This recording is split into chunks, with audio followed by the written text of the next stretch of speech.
Bonjour à tous, ici Monsieur Zoom et bienvenue pour une nouvelle vidéo. Il s'agit d'une toute nouvelle expérience, je dirais haute en couleurs, qui va parler de Pseudomiela et de fourmis.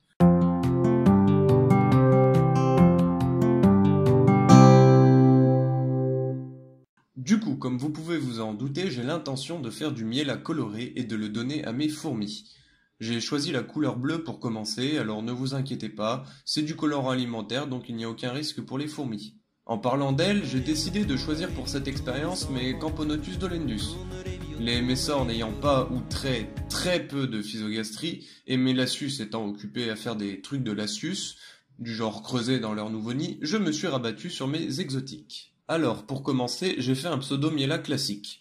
Eau, sucre, miel, j'ai rajouté du liquide protéiné que Antaos m'avait filé lors de ma commande, j'ai tout mélangé et j'ai rajouté quelques gouttes de colorant alimentaire bleu, puis j'ai un peu ajusté, histoire que le résultat ne soit ni trop clair ni trop sombre. Quand l'appétit va, tout va. Quand l'appétit va, tout va.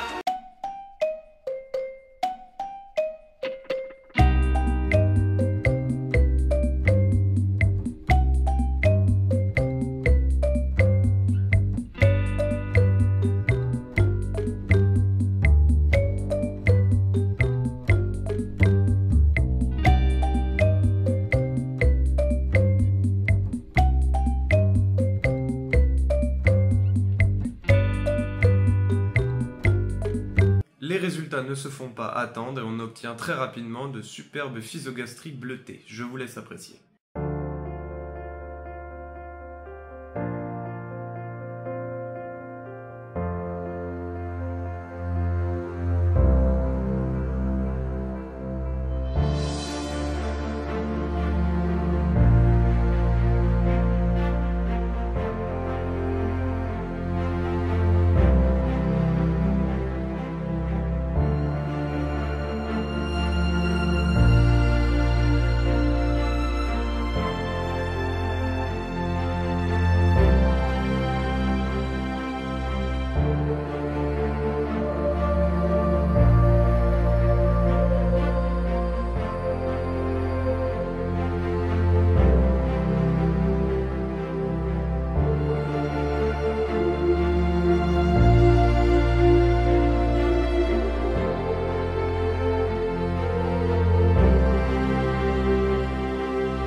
Cette expérience se déroulera en plusieurs étapes, parce que non seulement j'ai bien envie de tester d'autres couleurs, d'ailleurs si vous avez des suggestions n'hésitez pas à mettre un commentaire, mais en plus sur le long terme il serait possible que les larves prennent petit à petit cette couleur bleue elles aussi.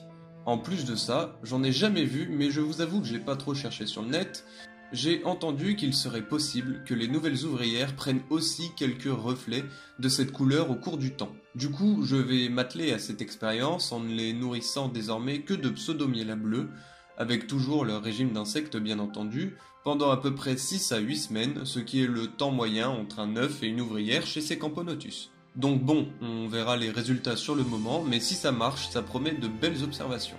Sinon, pour vous parler un peu plus de mes Camponotus, j'ai remarqué une chose que je ne savais pas. Ces dernières semaines, il n'y avait plus aucun cocon, une ponte assez faible et surtout des larves qui ne se transformaient plus.